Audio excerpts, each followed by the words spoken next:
Long ago, in the early pages of the Bible, there's a story about two brothers. It's simple on the surface, but it carries a powerful message about human emotions we still struggle with today.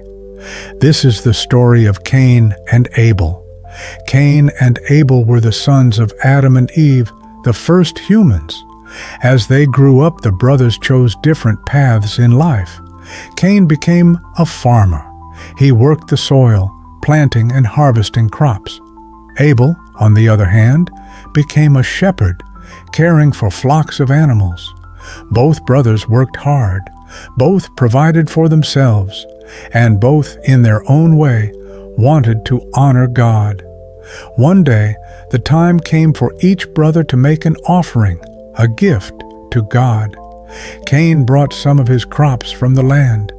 Abel brought the best parts of his flock, the firstborn and the finest he had. Now here's where things take a turn.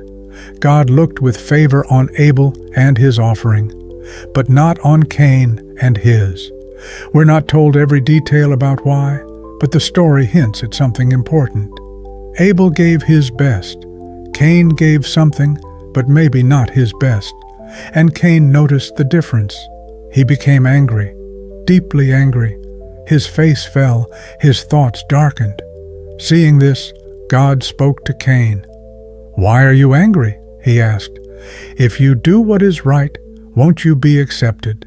But if you don't, sin is waiting. It wants to control you, but you must master it." This is a key moment. Cain had a choice.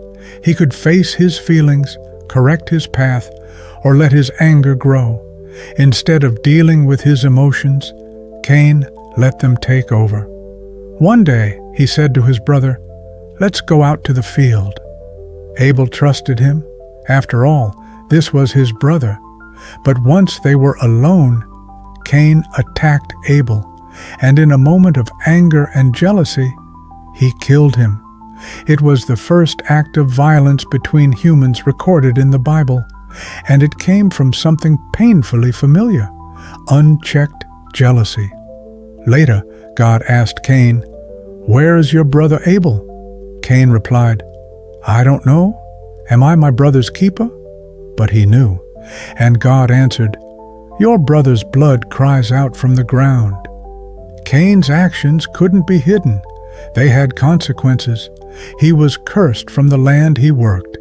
He would become a restless wanderer, never again able to find peace in the soil he once depended on. Cain was afraid. He worried that others would harm him in return. But even then, God showed a surprising act of mercy. He placed a mark on Cain, a sign of protection, so no one would take his life. Cain left and lived the rest of his days wandering, carrying both his guilt and his protection. So, what does this story mean for us today? It's not just about two brothers from long ago. It's about emotions we all feel: jealousy, anger, disappointment. Cain's story reminds us that it's not just what we give, but how and why we give it. That anger, if ignored, can grow into something destructive. That we are responsible for how we treat others, especially those close to us. And that even when we fail, consequences are real, but mercy can still exist. In the end, the story of Cain and Abel asks a simple but powerful question. When faced with our emotions, will we master them or let them master us?